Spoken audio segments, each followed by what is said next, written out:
मंजिल नहीं मुझे तो राह से मिलना है, मंजिल नहीं मुझे तो राह से मिलना है। दुनिया के साथ किसे जीना है, दुनिया के साथ किसे जीना है।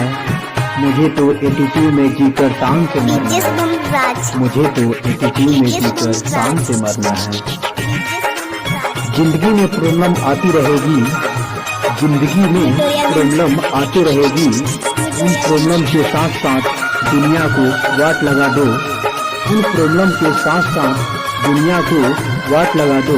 ऐसी एटीट्यूड होना भी जरूरी है, ऐसी एटीट्यूड होना भी जरूरी है।